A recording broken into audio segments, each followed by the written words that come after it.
Welcome to my new blog. তারাপীঠে আমাদের প্রথম সকাল।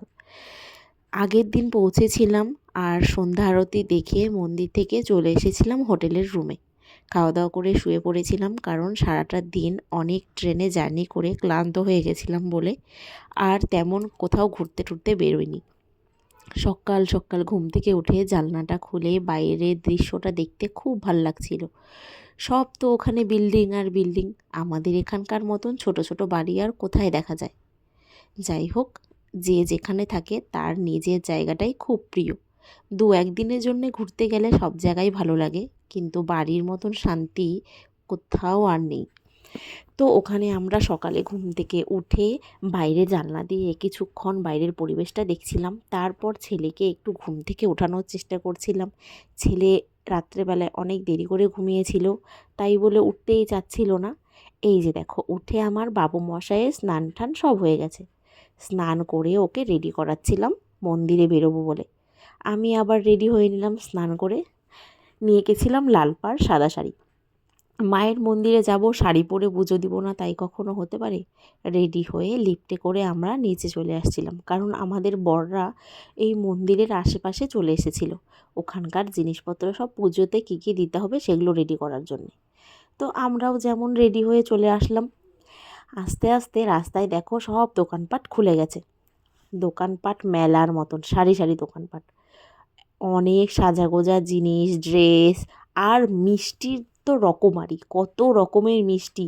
আর এই যে দেখতে পাচ্ছ, এটা ছিল ব্যাগের দোকান। এখানে অনেক জুয়েলারির দোকান আছে, সব কিছুরই দোকান আছে। আর আমরা চলে আসলাম এখানে। এখানকার পুরোহিতটাই আমাদের পুজো দিয়ে দিয়েছিল।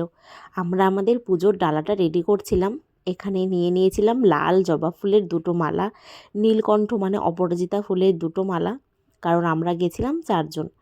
চারজনে আমরা চারটা মালা নিয়েছিলাম, দুটো দুটো করে। ছেলেদের জন্য নিয়েছিলাম জবা ফুলের মালা, না না না সরি, আমরা দিয়েছিলাম জবা ফুলের মালা আর ছেলেরা দিয়েছিল অপরাজিতার মালা। আর শাড়িটা একটু নষ্ট হয়ে গেছিলো হেঁটে আস্তে আস্তে, তাই আমার বরকে একটু শাড়িটা ঠিক করে দিতে বললাম। এই তো আমাদের পুজোর ডালাটা সাজানো মোটামুটি রেডি হয়ে গেছে, না ফুলফিলি রেডি হয়ে গেছে। নিয়ে আমি বেরিয়ে পড়লাম মায়ের কাছে আসবো বলে। মায়ের কাছে যাব, মনটা খুব আনন্দ ছিল। আগের দিন মায়ের মুখটা শুধু দূরের থেকে দেখেছিলাম আর টিভির পর্দায় দেখেছিলাম, আর আজকে আমি নিজের সামনের থেকে মাকে দেখব। আর আমি মনে মনে ভেবেই গেছিলাম আমি তো মাকে ধরবই ধরবো, কেউ ধরতে না পারলেও আমি মাকে ধরবই। এখানকার আমাদের যে পুরোহিতটা পুজো দিয়ে দিয়েছিল খুব ভালো, কি বলবো, এত ভালো করে আমাদের পুজো দিয়ে দিয়েছিল। আমার তো মনটা খুব ভালো লেগেছে। এভাবে যে ওখানে গিয়ে প্রথম আমি এত ভালো পুজো দিতে পারবো আমি ভাবতেও পারিনি। আমার বর তো বলছিল, বররা বলছি, আমার বর তো বলছিল যে ওখানে গিয়ে পুজো দেওয়া নাকি খুব কষ্ট। তো আমার ছেলেও কিন্তু পুজো দিয়েছে। ওর এত ছোট বয়সে তারাপীঠে মায়ের পুজো দিয়েছে। আমার মনটা খুব ভালো লাগছিল যে আমার ছেলেও পুজো দিতে গেছে। ছেলে আর বাবাও রেডি, দেখো রাস্তার মধ্যে আবার ছেলে ঢাকও কিনে নিয়েছে একটা। পুজো দেওয়ার ওখানকার ভিডিও তো করা যাবে না, তাই আমাদের পুজো দেওয়া হয়ে গেছিলো। হয়ে গিয়ে আমরা আবার রুমেও চলে এসেছি। রুমে চলে এসে আবার একটু ড্রেস ট্রেস চেঞ্জ করে খাওয়া দাওয়া করে আমরা বেরিয়ে পড়বো একটু সাইডে কিছু ঘোরাফেরা করতে। পুজো দিয়েছিলাম, এত মনটা শান্তি লেগেছে কি বলবো। আমি তো মাকে ধরে পুজো মানে কি বলবো, সুন্দর মতন মাকে ধরেছি, মার মুখটা ধরতেও পেরেছি।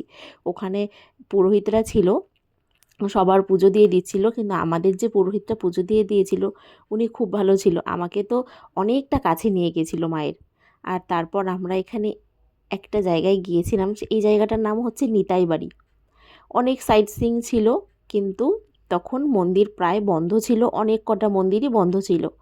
আমাদের যেতে যেতে বেলা অনেকটাই হয়ে গেছিলো, দেরি হয়ে গেছিলো, কারণ আমরা পুজো দিয়ে খাওয়া দাওয়া করে তারপর বেরিয়েছিলাম। খাওয়া দাওয়ার ভিডিওটা আর আমি করতে পারিনি। আমরা যাই হোক সকালবেলায় কি খেয়েছিলাম, মাছের ঝোল। সকালে আমরা মাছের ঝোল আর স্যালাড আর পাঁপড় ভাজা এসবই খেয়েছিলাম। খেয়ে আমরা এই তো বেরিয়েছিলাম। আর দেখো এখানে একটা টাবের মধ্যে সুন্দর পদ্ম লাগিয়েছিল, জলপদ্ম, কি দারুণ লাগছিল ফুলটা দেখে। আমি আর লোভ সামলাতে পারিনি, তাই ফুলের সঙ্গে আমি নিজেরও কিছু ভিডিও করে নিয়েছি। আর পদ্ম আমার খুব প্রিয়, আর জলপদ্ম তো আরও খুব ভাল লাগে। আমার ছেলে তো ছিঁড়তে চেয়েছিল ফুলটা, তারপর আমি ছেড়ে চলে এসেছি। ওর বাবা বলছিল তুমি থাকলে এখানে ও এই ফুলটা ছিঁড়েই ফেলবে, চলো। তারপর উঠে এখান থেকে চলে এসেছি, নাহলে আমার ছেলে হয়তো এই ফুলটা নিয়েই চলে আসতো। ফুলটা খুব সুন্দর ছিল। আর এখানে আমরা বেশি মন্দিরে ঘুরতে পারিনি, কারণ অধিকাংশ মন্দির বন্ধ ছিল। এটাও একটা জায়গা ছিল, ঠাকুরের কি নাম যেন একটা ছিল, আমি ঠিক ভুলে গেছি, মনে নেই, অনেক কঠিন নামটা ছিল। এখানে সবাই জলের মধ্যে কয়েন ফেলে আর ঠাকুরকে প্রণাম করে। ওই যে দূরে দেখতে পাচ্ছ একটা ত্রিশূল গাঁথা ছিল, ওটাই হচ্ছে ঠাকুর, বছরে একবার উঠে আসে। তোমরা যারা যারা এই জায়গাটাতে গেছো তোমরা হয়তো জানো নামটা, নামটা কমেন্টে জানিও। আমার নামটা ভুলে গেছি, মন্দিরের এই ঠাকুরের নামটা আমার মনে নেই। আর আমার ছেলে তো কয়েন ফেলা শেষই হচ্ছে না। ও ঢিল দেওয়া পেয়েছে, তার মানে যত কয়েন ও পাচ্ছে সবার থেকে নিয়ে নিয়ে সমানে ঢিল দিচ্ছে, কয়েন ফেলছে। তারপর আমরাও এখানে টাকা দিয়ে তিলক করে নিলাম।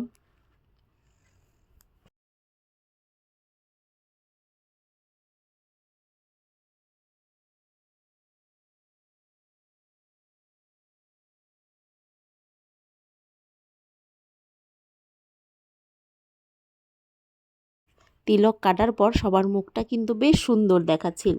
এই যে আমার বরমশাইকেও একটু তিলক কেটে দিল।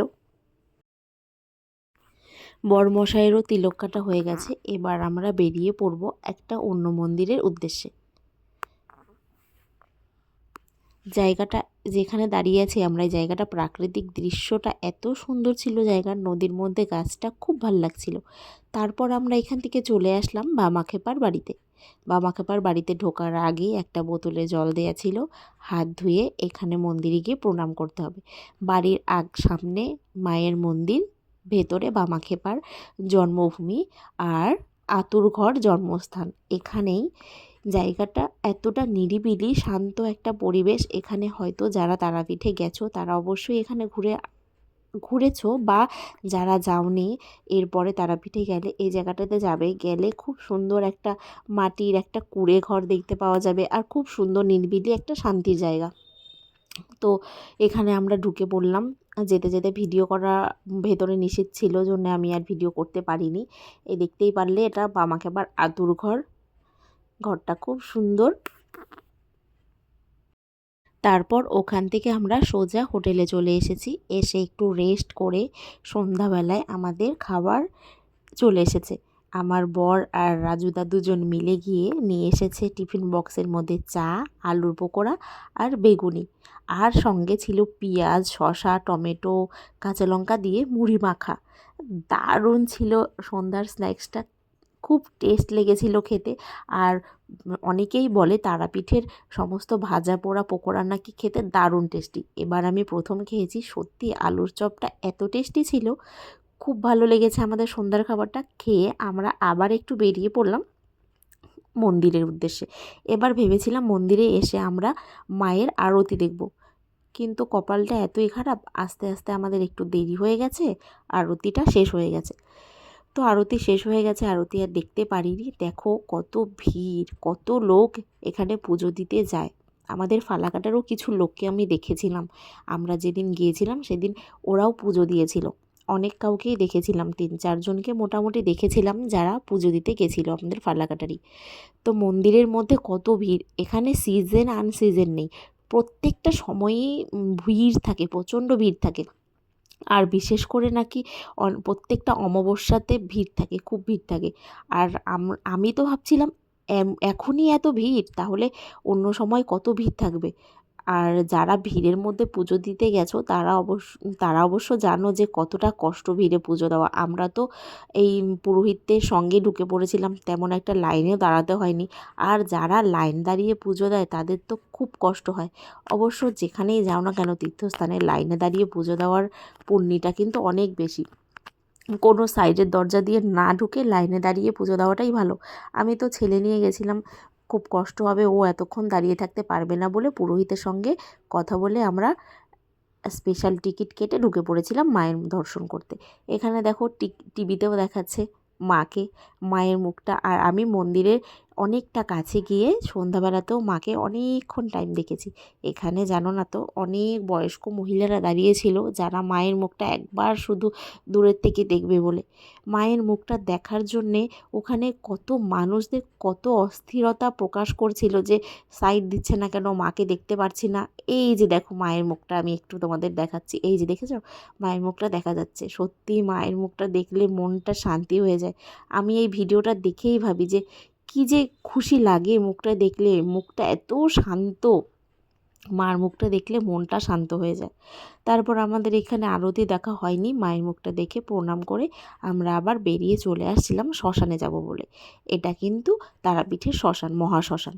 দেখতেই পারছো মহাশ্মশানের দৃশ্যটা, নানান জায়গায় যজ্ঞ, আলো জ্বলছে, প্রদীপ জ্বালিয়ে এখানে অনেক কিছু হচ্ছে, কীর্তন করছে কোথাও কোথাও।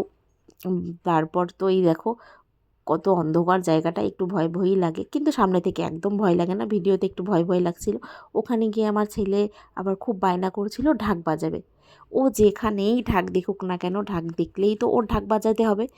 এবার ওখানে এক জায়গায় ঢাক দেখে ঢাক বাজানোর বায়না করছিল। তারপর ওকে ভুলিয়ে ভুলিয়ে কোনোভাবে একটা খেলনার দোকানে নিয়ে এসেছি। খেলনার দোকানে নিয়ে এসে আমি ওকে কোথায় খেলনা কিনে না দেব, ও নিজেই কিনবে না। আমি বলি শুধু বাবা এই খেলনাটা নাও, এটা নাও, ওটা নাও, ও কিছুই নেবে না। ও একটা পেন পেয়েছে ছোট্ট একটা, ওর খুব পছন্দ হয়েছে পেনটা, এই একটা পেন নিয়েই ও খুশি। কিন্তু কি করা যাবে, দুঃখের বিষয় পেনটা আবার ছেলে ট্রেনে আস্তে আস্তে ঢিল দিয়ে ফেলে দিয়েছে। এই দেখো যেমন কথা তেমন কাজ, আমাদের তো শুধু খাওয়া আর খাওয়া। আবার হোটেলে চলে আসলাম, খাবার রান্না করতে দিয়ে এসেছিল। এবার বাজার করতে আর আমরা যাইনি, শুধু বড়রা গিয়ে পাঁঠার মাংস কিনে দিয়ে এসেছিল। আর সকালবেলার মাছের ঝোল ছিল, মাছের ঝোল রান্না করেছিল আলু ফুলকপি দিয়ে, মাছের ঝোল। আর হচ্ছে রাত্রে দিয়েছিল পাঁঠার মাংস, আর সঙ্গে ছিল স্যালাড। যেমন আমাদের কাজ তেমন আমাদের খাওয়া শুরু। দারুণ হয়েছিল রাতের খাবারটা, ভীষণই টেস্টি ছিল। আমার তো এখনও ভয়েসটা দিতে দিতে দিতে চোখ একদম মানে জিভ দিয়ে জল পড়ছে।